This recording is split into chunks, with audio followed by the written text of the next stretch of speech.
Porcelain shattered against the marble floor. A scream echoed through the long glass hallway. It wasn't a cry for help. It was frustration, heavy and sharp. The head nanny stormed out, apron half torn, shouting that she was done. Her heels hit the tiles like angry gunfire. Behind her, the butler tried to explain, but his words fell apart. At the end of the grand dining room sat a small boy, 10 years old, motionless. His name was Tobi Williams, son of one of the richest men in Lagos. His eyes were calm, his face blank, and his hands rested neatly on the table. Tobi could not hear the noise around him. He had lost his hearing slowly after his mother passed away 2 years ago. People said it was a sickness, some said it was a curse, but in that mansion, they called it disobedience. The butler snapped, pointing at the mess. "Look what you've done, boy." Tobi didn't move. He just tapped his fingers on the edge of the table, once, twice, again. Tap, tap, a quiet rhythm. It was the only sound he could control. From the corner, Ada, one of the housemaids, paused with her broom in hand. Nobody ever noticed her. But as she listened to that rhythm, something inside her shifted. It was familiar. Her younger brother, Chaik, used to tap like that before he learned to sign. Ada's heart raced. Could it be? She stepped closer, whispering under her breath, "No, it can't be." She dropped the broom and slowly lifted her hands. She made a small sign, simple, gentle, meaning hello. Tobi froze, his fingers stopped tapping, his eyes widened. Then, trembling, he signed back. Ada gasped, covering her mouth. The butler frowned. "What are you doing, Ada?"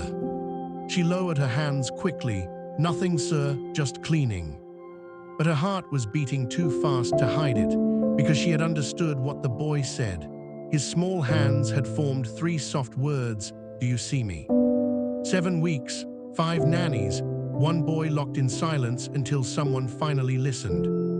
That night, Ada sat alone in her tiny servant room, staring at the ceiling. She couldn't stop thinking about the boy's eyes, how desperate they looked when she signed to him. She remembered her brother. Chaik had lost his hearing at 6.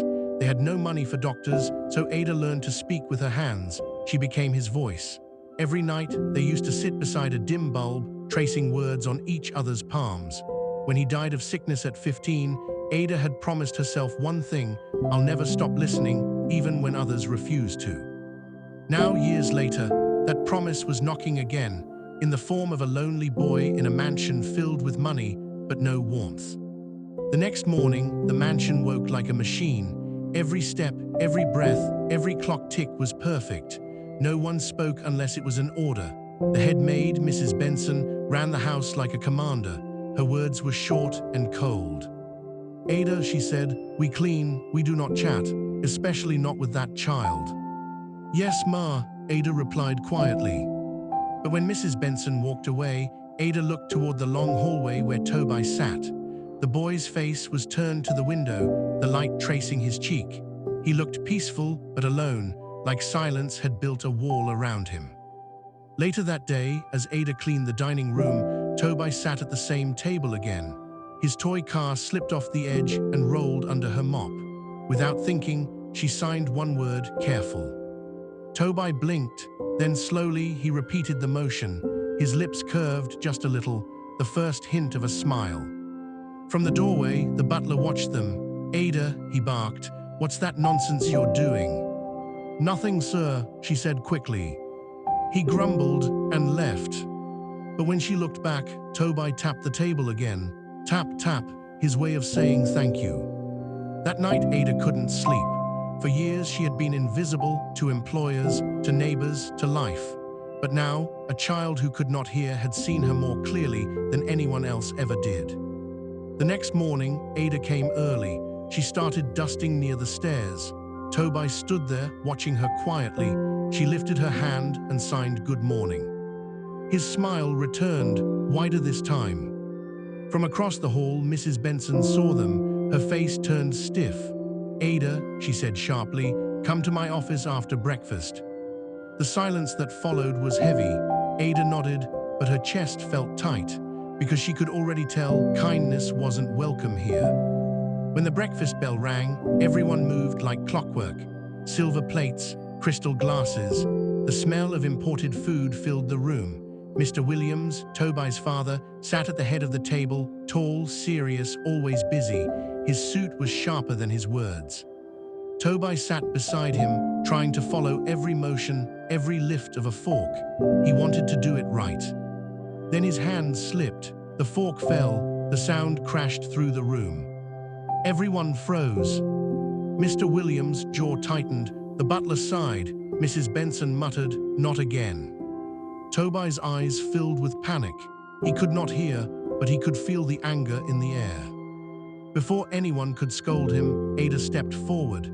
She raised her hands and signed softly, "It's okay." Tobi's breathing slowed. He looked at her and smiled again, small but real. The whole table went silent. Mr. Williams frowned. What did she just do? Mrs. Benson answered quickly, "Nothing, sir, just a gesture." Mr. Williams nodded, but his expression darkened. Dinner ended early. Later, in the silver room, Mrs. Benson cornered Ada. "You were told not to speak to that boy," she said sharply. "I wasn't speaking, Ma." "Don't be smart with me," Mrs. Benson hissed. "You think kindness will make you special here? Stay in your place." Ada lowered her head. "Yes, Ma." But when Mrs. Benson left, Ada's eyes burned.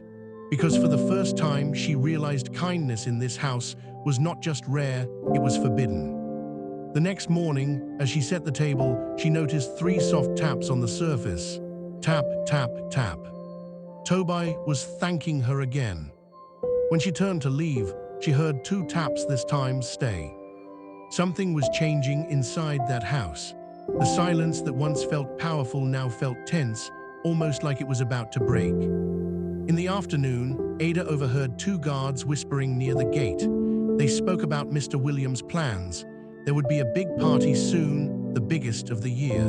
Politicians, investors, everyone rich enough to shine under Lagos lights. And Tobi would have to sit beside his father. Ada's chest tightened. She knew what that meant. Noise, cameras, people who wouldn't understand his fear.